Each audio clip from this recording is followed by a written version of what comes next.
The American dream might look slightly different for most of us, but generally speaking, the American dream typically consisted of a husband, a wife, a couple kids, and a dog, with a house with a white picket fence, with 2 cars, and a man just going out to work, one job, and the wife staying home, taking care of the kids and the home. Unfortunately, that has changed and shifted quite a bit in today's society, which has led the American dream to only be seen when you are sleeping. So in today's video, I want to talk about a few of the things that I believe has contributed to the downfall of the quote-unquote American dream, and if there's a possibility to revive the American dream and make that the everyday norm. All right? The first thing I want to talk about is the cost of living and overall education in general.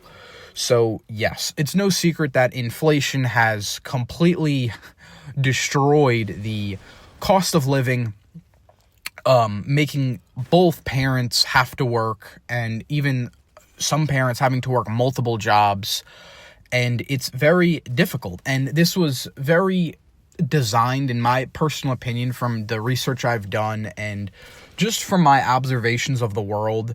The whole feminist movement, all that BS, was carefully orchestrated when it really started getting pushed in the 1960s and 70s. It's not for women. Yes, it comes across as, yes, empowerment for women and being independent and not needing a man and all that garbage. But realistically, it only hurts women. It forced both parents to have to go out and work. Therefore, people have to pay more taxes. Therefore, government makes more money off both parents working. Not only that, when you dive into the education part of it, that leads for the students and children to be indoctrinated by the education system and to almost be brainwashed by the education system, because the kids spending most of their time at school, not with their mother, where that's how it, should be, instead of getting pushed into daycares a few months after they become alive. After the mother gives birth, after a few months, they go to daycare, and that's what they do. They're in daycare for the first few years of their lives, and then they go off to schools, and where the propaganda really begins, where they get pushed with all this garbage. And and it's unfortunate that that's became the norm. And it's parents, they can't even really raise their kids anymore because of this. And it's the school systems and it's the quote-unquote matrix that's raising them and teaching them how to be, worker slaves and worker ants. And unfortunately, it pushes all the propaganda, and it's garbage. School, I've made it clear multiple times on my channel that I do not agree with the school system. I think it's very outdated, and it's a propaganda machine, and that's essentially what it is, and that's what it gets pushed on. And again, like I said, this all started with the feminist movement, basing it off of forcing both parents to go into the workforce and for the children to not be able to spend as much time with the family. It's breaking up the family unit, because not only that, you also have work is difficult, right? A lot of times people work jobs they don't like. So when you have both parents working jobs they're unhappy with, it not only puts a strain on the child and parent relationship, it puts a strain on the parent, the wife and husband relationship, because both of them are not happy in their day-to-day jobs, and they come home, they complain about it, and then they also have to do all the work around the house, So again, my opinion is it's better when the wife handles all that stuff, and it works better. Moms and females in general, they're more nurturing, so it makes more sense for them to be with the kid more than the dad. But listen, everyone's situation is different. But I do think a parent should be able to stay home, take care of the house, take care of the children, because that in itself is a job alone. So when you expect both parents to go out and work and have to also come back home, and like I said, they're also working. You have to pay for daycare. Daycare is not free. And then you have to come home, take care of the house, take care of the children after all that. And it's not sustainable, and it's really hurting the family unit overall and affecting the American dream. So, yeah, that's the first point I wanted to touch up on. The second one is the economical inequality. And what I mean by that is simply the rich and poor. That's all. I believe there's only rich and poor now. Yes, there used to be a quote unquote middle class, but that doesn't exist anymore. You're either rich or you're poor. There's no in between, because making six figures maybe 10, 20 years ago was considered really good. Now, I mean, that's just like kind of the norm. Just to have a decent type of life is to make six figures, depending on where you live in America, but it's coming for all states. It's going to be a lot of places already. That's where, that's like the threshold.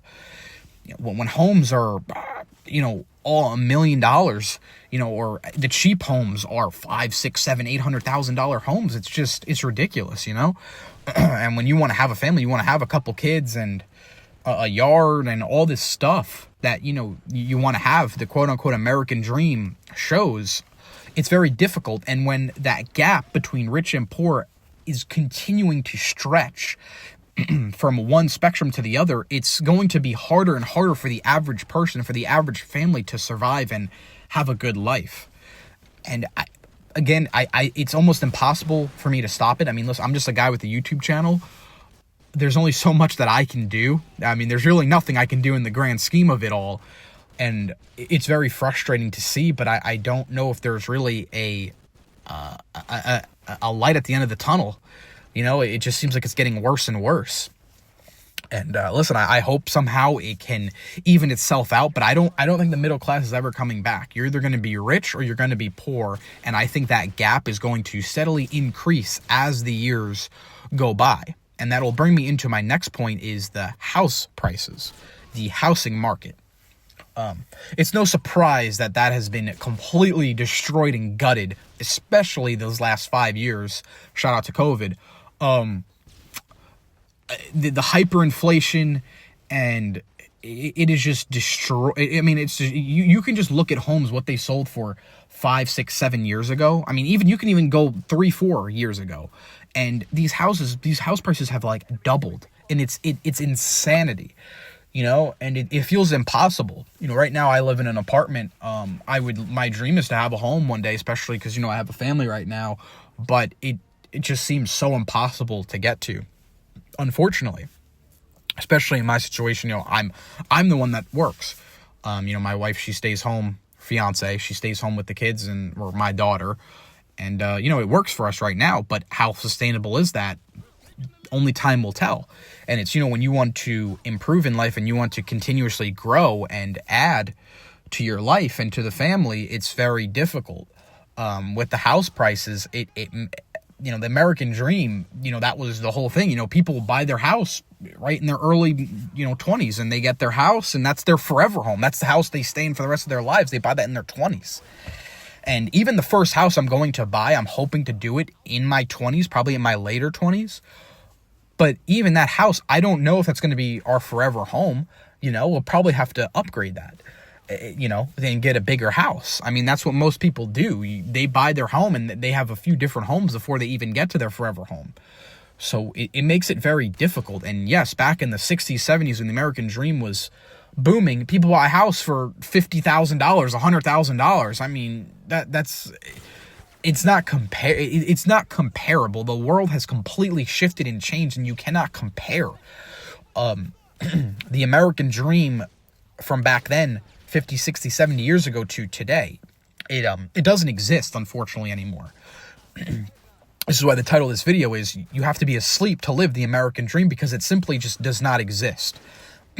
And, I hope we can get back to some sort of similarity to that, but it's going to be very difficult with these house prices. It very is. And my last point I want to touch up on is just debt in general. Not, excuse me, debt in general, not just student loan debt, but just credit card debt, car debt.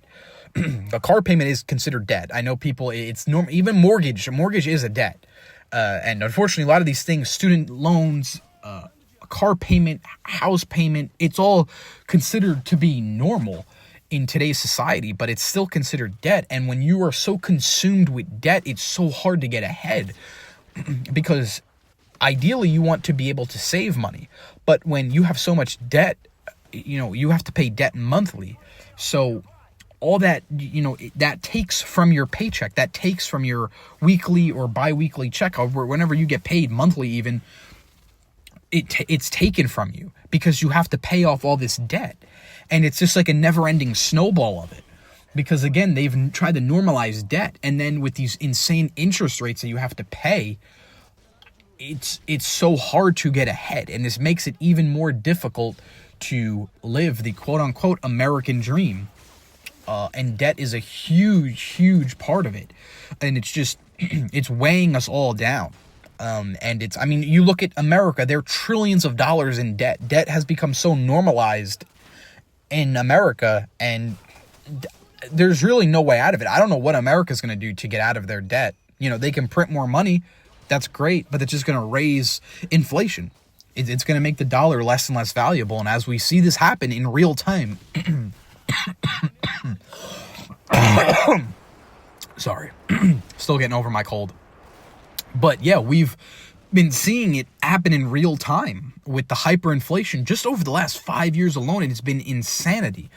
And debt numbers all across the board have gone up along with inflation, along with house prices, along with everything else going up, between education prices, between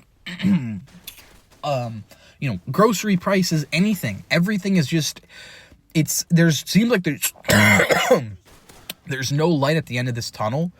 Yeah, like I said, those big four things, cost of living and education, the economic inequality, house prices, and debt, are huge to crushing the American dream and making it, you can only live the American dream in your dreams while you're sleeping. So I think that's everything I wanted to cover on in this video. Please, if I left out anything, leave your opinions, thoughts down below in the comments. I will answer them as much as I can, and I hope you enjoyed this video, and I hope to see you in the next one. Peace.